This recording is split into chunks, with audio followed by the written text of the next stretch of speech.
Everybody, it's me, Jake, and welcome to the Manga Book Club. We are actually doing our first episode on the first chapter of Soul Eater. Soul Eater was written by Atsushi Okubo. It was published by Square Enix, of all places. This is actually how I learned they had a manga publishing section.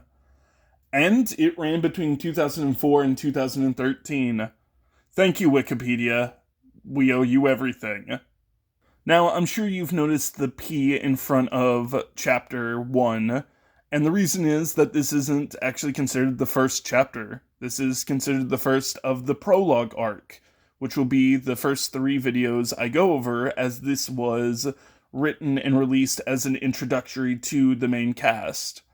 How effective it is at that, I will talk about as we get further along in this arc. The quick summary is that in this chapter we will be following Maka and Soul Eater. Maka being a Soulmeister, one who wields the weapon, and Soul being the weapon, a human who can transform into a scythe, as they try to collect 100 souls, 99 humans and 1 witch. For this chapter it will be Blair, in the attempt to turn Soul into the ultimate weapon for their leader, I assume, the Shinigami. So overall, my thoughts were more negative than they were positive, and we're going to start off with that.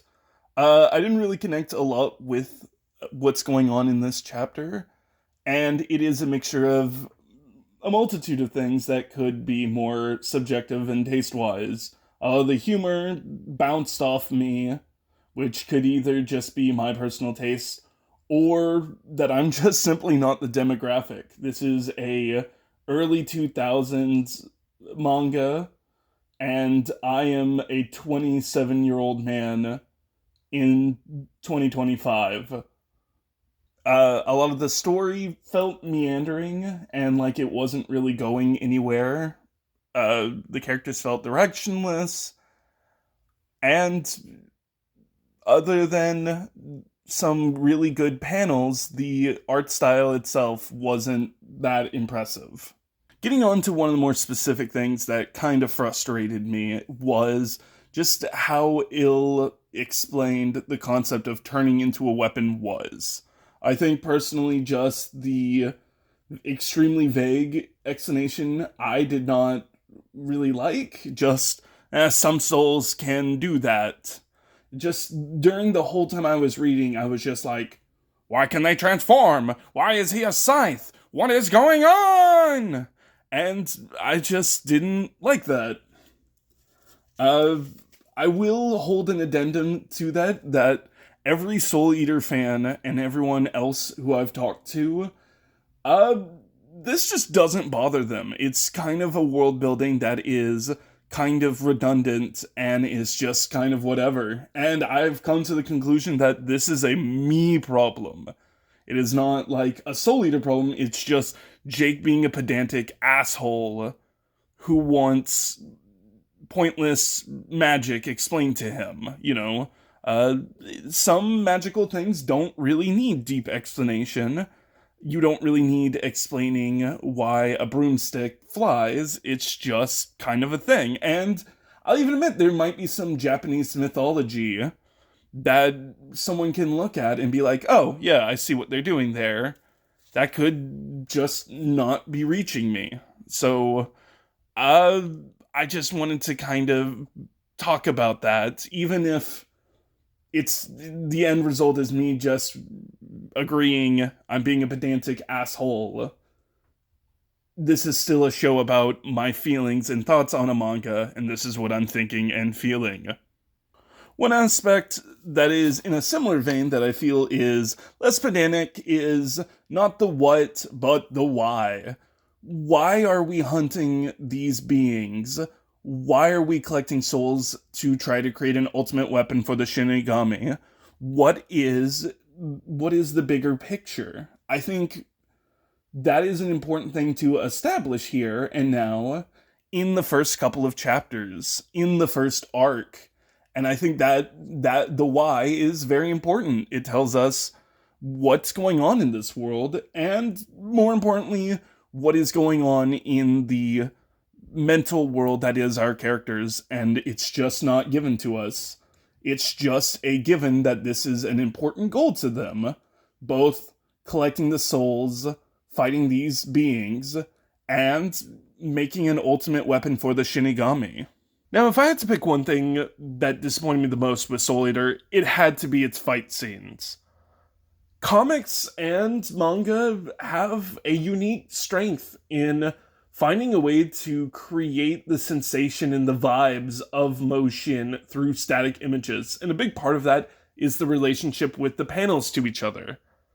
While Soul Eater's drawings are not bad on their own, even some of them looking good, when it comes to their relationship to A, to B, to panel C, to panel D, things come up kind of lacking for me. It struggles building momentum and a solid relationship that feels satisfying to watch. I also think part of it was just sometimes it was hard to tell where the characters were in relationship to each other, and that is frustration on its own.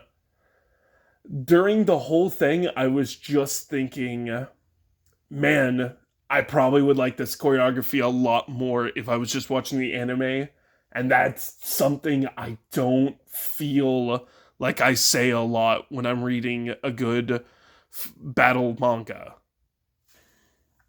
For the art style itself, I could leave it or take it. It's not horrible, but also sometimes it can feel a little uninspired in places. The design itself, though, is so good. A lot of the characters look really good. I love just the way that they are designed. Their outfits are the definition of drippy. It reminds me a lot of Kingdom Hearts, funny enough, having this being published by Square Enix. And even like some set stuff, like the moon, are really fun design-wise. If you made a 2D fighter with these designs and these characters, I would really play it, and that's coming from someone who doesn't even play a lot of fighters. So I think it's time to wrap up. My final notes will be, this chapter was kinda lacking, but I don't think that it is unsalvageable.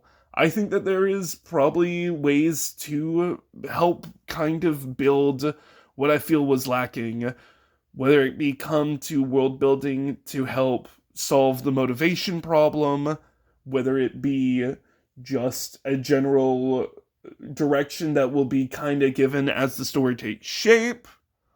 It can be a lot of things. I don't think it's a lost cause. I still don't think if I wasn't doing this, I might not continue Soul Eater, but that's neither here nor there. I want to give it a full chance. And that's about it. I want to thank you all for sticking around as long as you did for this video. I know it was kind of a mess visually, writing-wise, and organization. As the videos will go out, they will change how I make them, and with that, more clarity and improvement. Like I said, thank you all so much, and have a great day.